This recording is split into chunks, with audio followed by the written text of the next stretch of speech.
It's filming. Wait, it's filming? Can you wait? Like, dang, you ain't even give me a chance. But you can start whenever. He just wanted to make sure that that's set up. Okay. All right, everybody. You.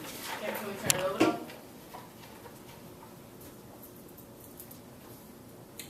To provide a safe, secure, and humane correctional system through effective supervision and appropriate treatment to offenders, and a continuum of services that promote successful re-entry into society for the safety of our citizens and in support of the crime victims. When you hear this mission statement, what comes to mind? How would hearing this statement reflect on what you believe the office should be like? This case study explores the mindset of an organization in Manchester, New Hampshire. The intent was to find out whether the organization had a fixed or growth mindset. After conducting interviews and observations, the organization seems to have a mixture of both fixed and growth mindset.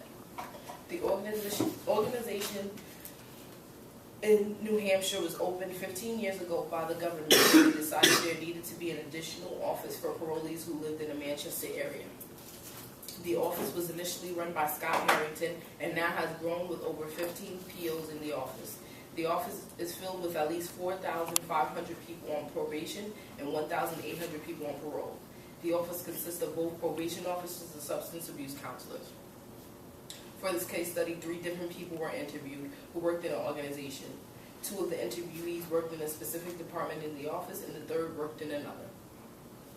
If you turn to your papers around that I handed out, there's a list of questions that were asked during the interviews to give you just of what information needed to be answered. Along with the interviews, 6 hours of observations was conducted to focus on the norms and cultures of the office as a whole. Each hour of observation was broken up and was conducted in different areas of the office, whether it be in the intern office, the parolee intake days, or workshop given by other interns. Each interview was interesting. Certain questions parole officers answered very similar. When they were asked about the mission statement, they all stated that they believed that they tried to follow it, but sometimes there were certain measures that caused them to react otherwise. Knowing that the mission statement isn't made to hurt, but to help them, if parolees is aggressive towards one parole officer, it calls for them to react in a way that doesn't reflect the mission statement. Another similarly answered question was to find out more about how they felt the office could help the parolees in ways no one else could. They all made it clear that the office provided different resources that would be extremely difficult for the parolees to get on their own. Things such as housing, clothing, felon-friendly jobs, and medication would be harder for the parolees to get access to, coming directly out of prison with no help. The interviews were soon completed and it was time to do some observations to find out more information. The observations were a little more difficult to do, but sometimes not looking for anything is the best way to do so. Everyday parole officers greet each other with "How are you doing? How was your night?" They spoke about different clients and tried to find ways to help each other with parolees who seemed to be in bad situations. Many times someone will go around asking if anyone wanted coffee or Dunkin' Donuts or wanted to eat at local restaurants. They all dressed in slacks, t-shirts, and made sure that none of their guns were ever visible. Parolees came in smelling of drugs, cigarettes, and dirty clothing. Reporting days were on Tuesdays and meetings lasted up to 30 minutes. Each officer participated in a yearly training, which would be mandatory in order to be recertified as a parole/probation officer. Everyone worked together to help each other, but were very stuck in the way that they do things. So after interviews and observations, what could be concluded to know what kind of mindset the organization had? It was time to refer back to readings that were being read throughout the semester. It was concluded that by the methods done, the organization had both a growth and fixed mindset. According to Dweck, the author of Mindset, The New Psychology of Success, she stated, the growth mindset is based on the belief that your basic qualities are things that can cultivate through your efforts. Although people may differ in every which way, in initial talents and aptitudes, interests, or temperaments, everyone can change and grow through application and experience.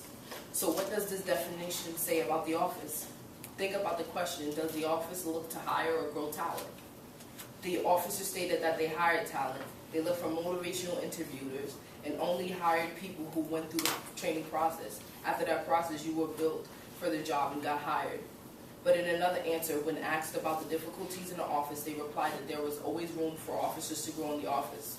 So there's both a fixed and growth mindset. Although they made it clear that they hire people who have skills to be a PO, they also made it clear that the POs in the office grow throughout their time working there.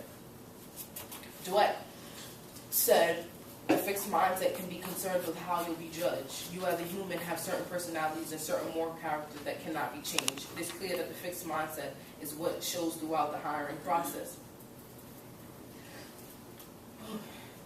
Duet stated, is everyone capable of great things with the right mindset? Could you march into the worst high school in your state and teach students college calculus? If you could, one thing would be clear. With the right mindset and the right teaching, people are capable of a lot more than they think. A parole officer can't be hired, and because he went through the training process means that he will automatically be able to handle what a parolee has to offer. A parole officer would have to grow and learn how and what to say to a parolee to let them know that they are there to help by any means necessary. When interviewees were asked how they handle unruly parolees, interviewee 3 answered, we will be willing to give them warning whenever they are unruly, and if they don't listen the first time, we will send them back to prison because they have to remember that parole is a privilege and not a right. This shows that both a fixed and growth mindset because the parole officers want to help the parolees and feel like they should be respected, but throwing them back in prison only proves that the parole officers don't have any faith in them and are unwilling to give them a chance to change. This case study has shown that the organization has both a fixed and growth mindset. I concluded by saying that there are areas in which the organization is open to grow and areas where they are not.